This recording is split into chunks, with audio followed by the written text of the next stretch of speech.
Sup? No. I cut myself, but I'm okay. I'm alive.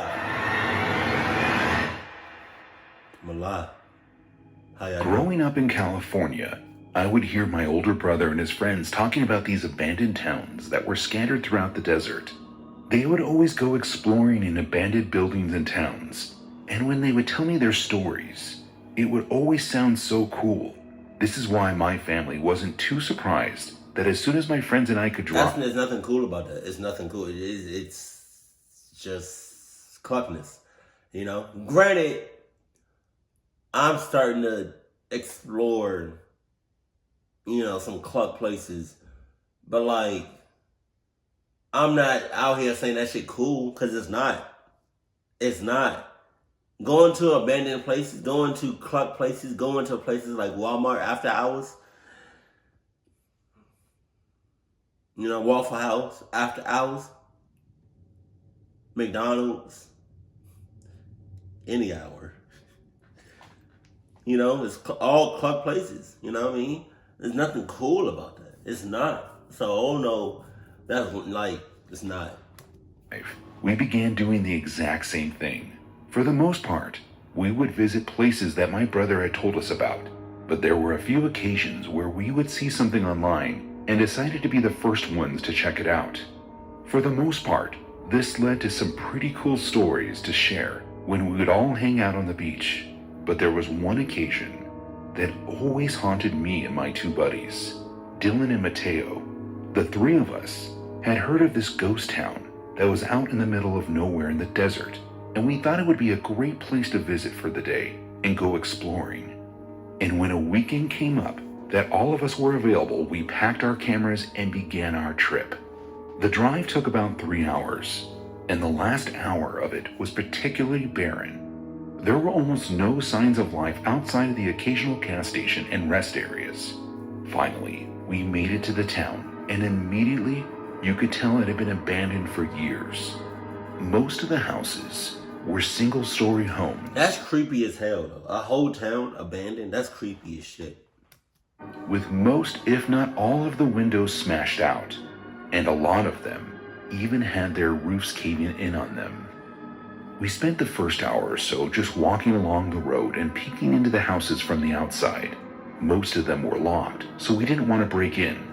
However, there was one building that caught our eye. At the end of one of the tiny side roads leading off of the town, we noticed there was one house that had tarps covering up broken parts of the roof. Out of curiosity, we approached. It almost looked like someone had turned it into a makeshift home. I think that was when we all got a little freaked out, as we all simultaneously realized that we might not actually be alone in the supposedly abandoned town in the I could have told you that shit! middle of nowhere. Mateo calmed Dylan and me down, and we all collectively figured that maybe someone was squatting there. But the odds of them still living there seemed small, so we slowly approached it to check out what might have been left behind. As I approached the window, I made sure to listen closely for the sound of anyone moving around inside, but from what I could tell, it was vacant. I pressed my face against the glass, and through the fog, created every time I exhaled, I could see all of the torn and tattered furniture that sat alongside a heap of trash left behind by whoever had been staying there. I signaled to Dylan and Mateo to come to check it out, but just as they got to the window, I noticed something that told me we had been wrong. Sitting on a small end table beside the couch was a handgun of sorts, and I could tell even from that distance that it was the cleanest thing in the house, meaning someone was inside. That was when we all heard the sound of vehicles approaching.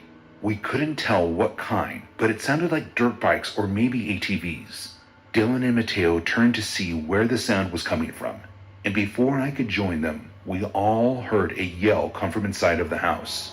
A man had come around the corner into the room and was standing directly across from the window. Wow. His yell caused all of us to jump, and we began running away as fast as we could. We ducked through the yards that connected the abandoned house and did our best to stay out of sight. As the sound of vehicles got closer, and eventually passed us in the direction of the house where we were running from. We all made it back to the car, which was parked about a half a mile down the road.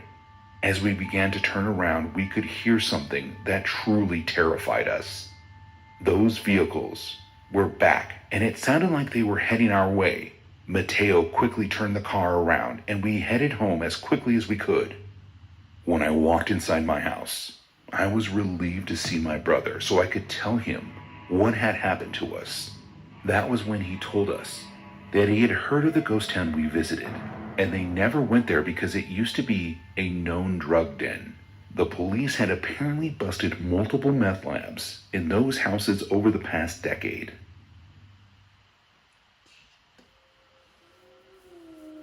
A group of friends and I had always wanted to go camping in the Nevada desert, so when we all finally got the opportunity to do so, we all jumped at it.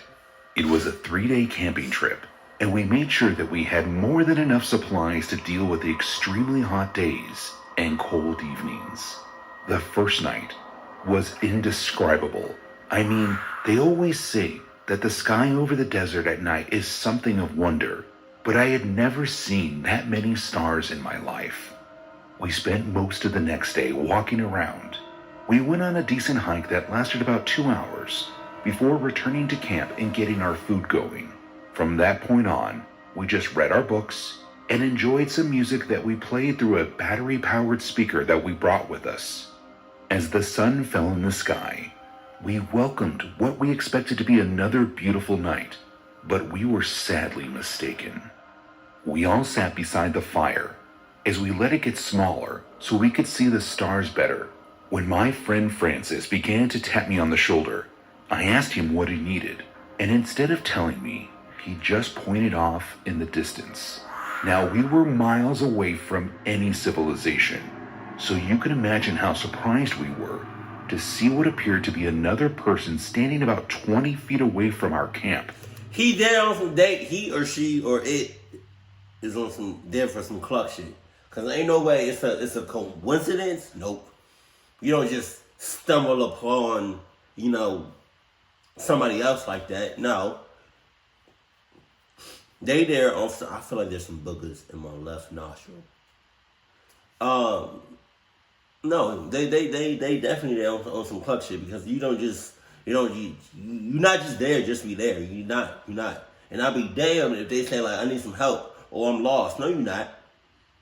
No, you're not. We don't got no condoms for you. We don't got no lube for you, so you can cluck us up. Nope, no thank you. Just staring in our direction.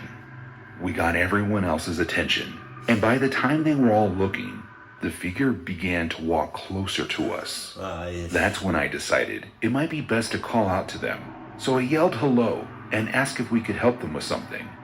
They didn't respond at all. They just kept getting closer. At this point, they were right at the edge of our camp and continued to walk through. We all stood up from our seats and kept asking them if they were okay and if they needed help. But there was no answer.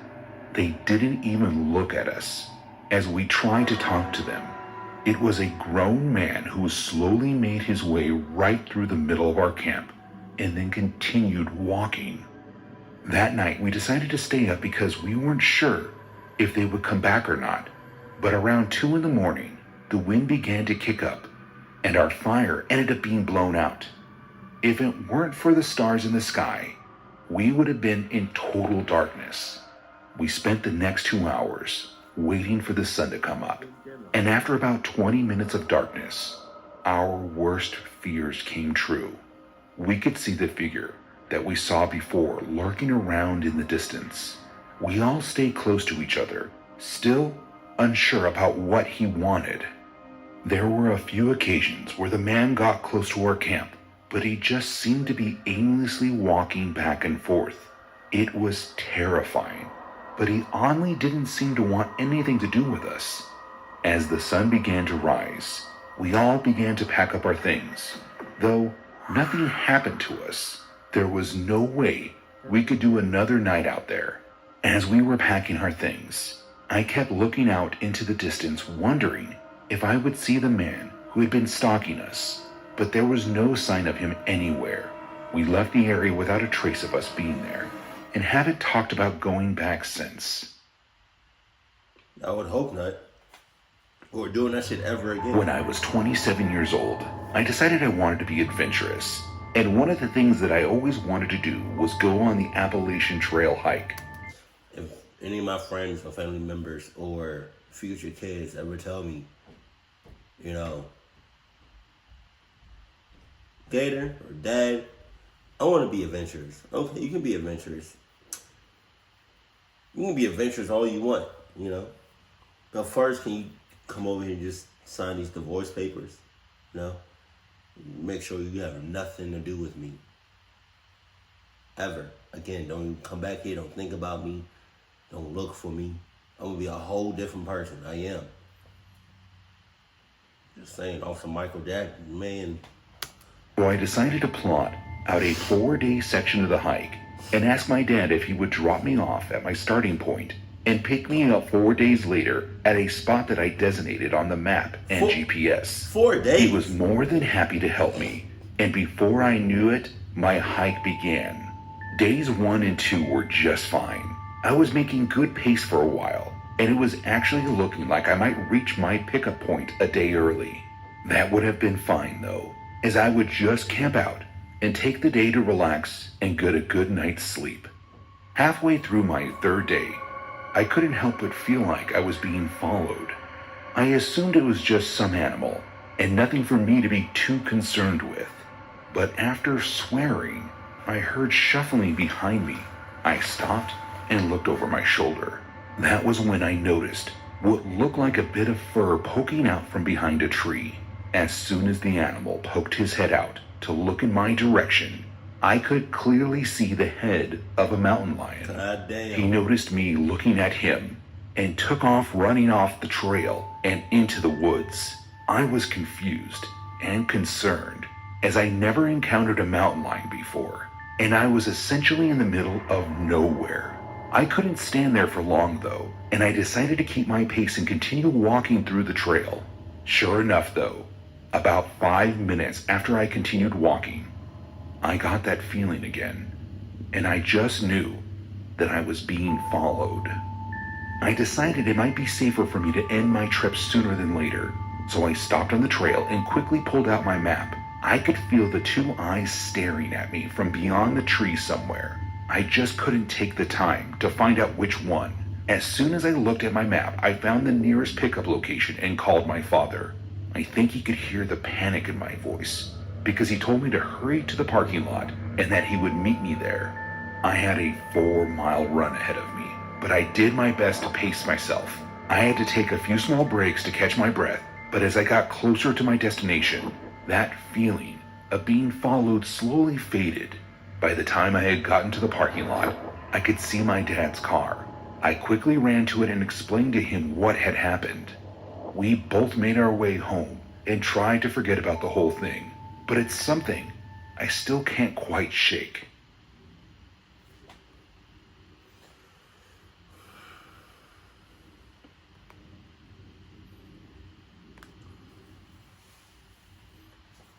Look, all I'm saying is, and what I'm not saying is, what I'm really saying, but take this with a grain of salt after you already dumped all the salt. The mountain lion should have clocked you up. Because what are you doing in the middle of nowhere? But 4 days later, what are you doing?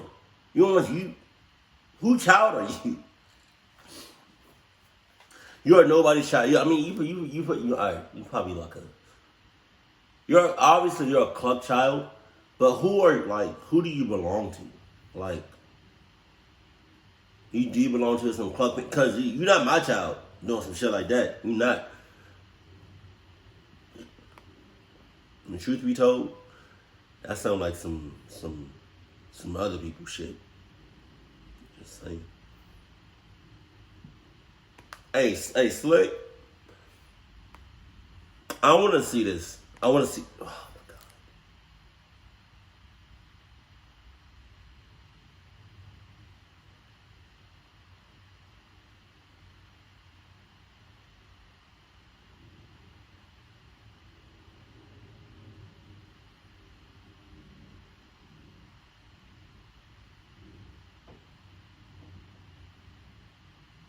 Okay, thank you, Jesus. I want to see this.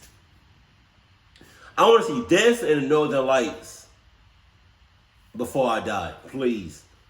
And I hope when I do see it, I'm not like clucked in the process, you know? Because I feel like stuff like that, like this and the Northern Lights, you just out in the middle of nowhere. Like, I feel like you don't really see this in the city, in the suburban areas.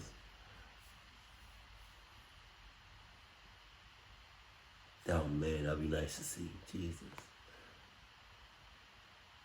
You was in a ghost town though. The first story, you was in a ghost town. What do you expect? You was in a ghost town. You in a ghost town. Ghost town. Keep it cool, keep it classy, and I love you. Stay happy, my family.